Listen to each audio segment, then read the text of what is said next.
Welcome to The Hauntings of Blackwood Manor. If you like this video, don't forget to like and subscribe. As the sun begins to set, a car pulls up to the gate of Blackwood Manor. Inside are the Marshalls, a family of 4, John, his wife Emily, and their 2 children, Tommy and Lily. They have come to stay at the manor for the summer, as John has been hired to oversee the renovations of the old estate. As they drive up the long, winding driveway, Emily can't help but feel a sense of unease. The trees that line the driveway are gnarled and twisted, casting eerie shadows across the path. Tommy and Lily, however, are exited to explore their new home for the next few months.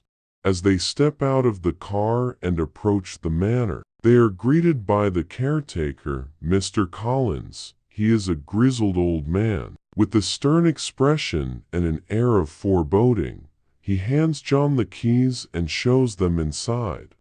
The manor is grand and imposing, with high ceilings and dark wood paneling. It is filled with old, creaky furniture, and the air is musty and stale. As they explore the rooms, Emily begins to feel increasingly uneasy. She can't shake the feeling that they are being watched. That night, as they settle into their rooms, strange noises begin to fill the house. There are whispers in the halls, and the sound of footsteps on the stairs. Emily can feel her heart pounding in her chest as she tries to calm herself down, but she still feels they are not alone in the house. As the night wears on, the noises only grow louder and more frequent.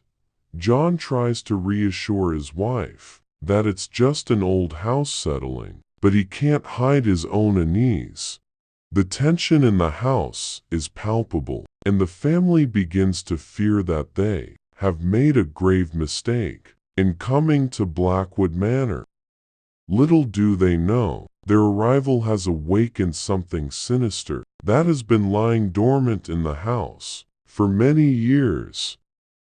As the second day at Blackwood Manor begins, the family is still reeling from the strange noises they heard the night before.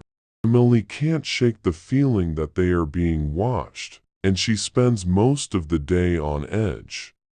That afternoon, as John is inspecting the renovations, he comes across an old journal hidden in a secret compartment in the wall. The journal belongs to the previous owner of the house, a man named Edward Blackwood, who died under mysterious circumstances. As John reads through the journal, he learns Edward was obsessed with the idea of eternal life, and that he performed all sorts of experiments in the house to try achieve it.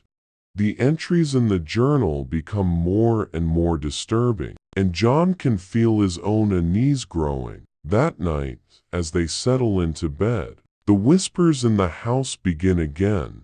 This time, Emily is convinced that she can hear someone calling her name. She wakes John up, and they both listen intently. As they strain to hear the whispers, they realize they are not alone. The whispers are coming from all around them, and they are growing louder and more urgent. Suddenly, the bedroom door flies open, and they see a figure standing in the hallway. It is Edward Blackwood, the previous owner of the house, and he is staring at them with empty, lifeless eyes. Emily screams, and John jumps out of bed, ready to defend his family. But as he approaches Edward, the figure disappears into thin air. The family is left shaken and terrified, and they realize that they are dealing with something far more sinister than they ever could have imagined. They begin to wonder if they will ever make it out of Blackwood Manor alive. After the terrifying encounter with Edward Blackwood, the family is on edge and fearful of what else they might encounter in the old mansion. However, they still have a job to do, and John continues to oversee renovations, while Emily tries to keep the kids entertained. One day, as Emily and the children are exploring the vast gardens surrounding the manor, they stumble upon a graveyard. It's hidden away in a corner of the estate, overgrown and neglected. As they wander among the crumbling headstones, they notice that many of the graves belong to members of the Blackwood family. Some of the graves are recent, but others date back hundreds of years. Emily is struck by the realization that the mansion and its inhabitants have a dark and troubled history, and that there may even be more secrets lurking within the walls of the house. That night, Emily can't stop feeling as if they need to investigate the history of the Blackwood family. She turns to the internet and discovers that there had been rumors of occult practices and human sacrifices associated with the family. As she delves deeper into the history of the house, she realizes that there are even more secrets to be unearthed. She discovers an old map of the property that shows hidden rooms and passages that were never revealed to the family.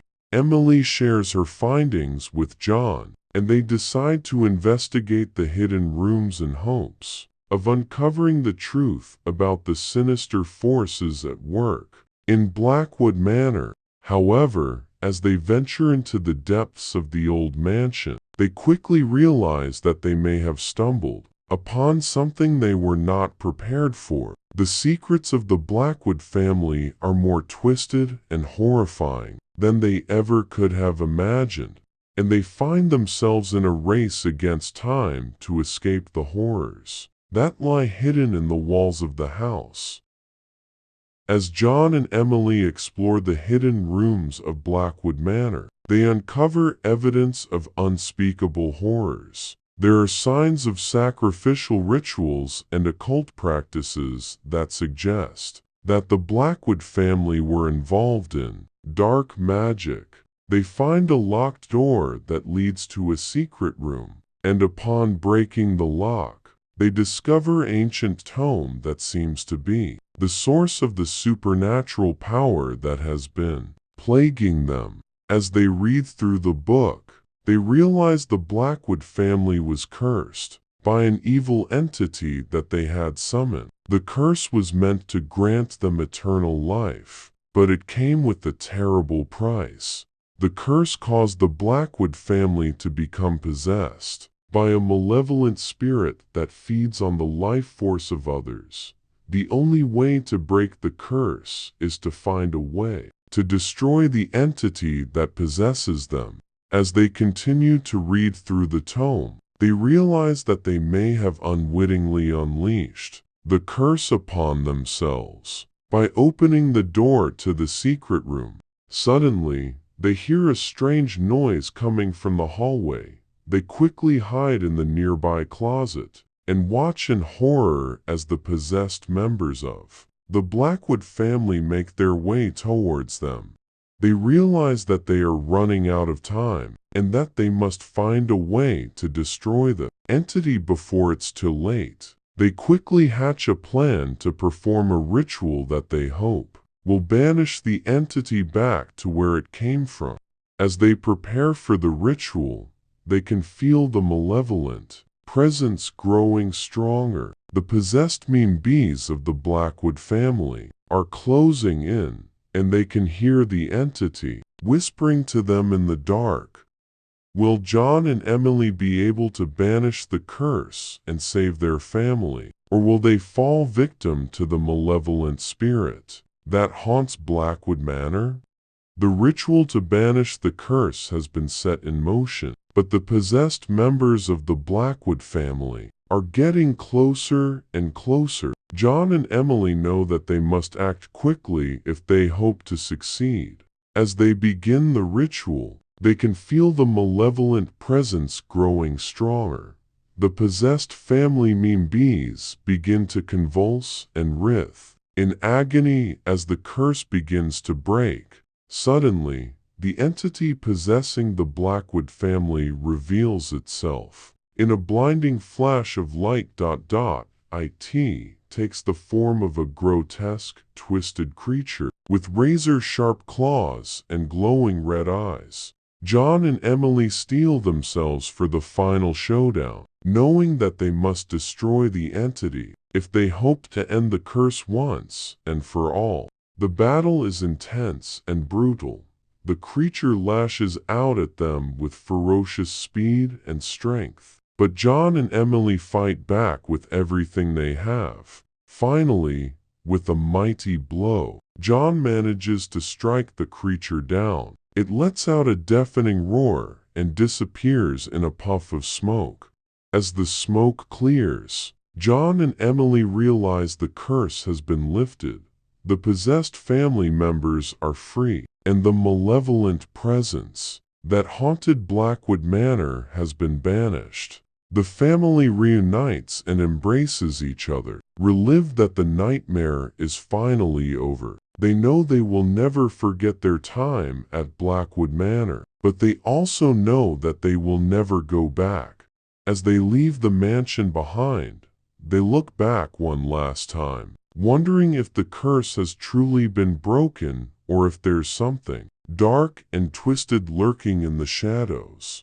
Only time will tell if the Blackwood family will ever be truly free from the curse that has haunted them for generations. Thank you for listening. See you in the next one.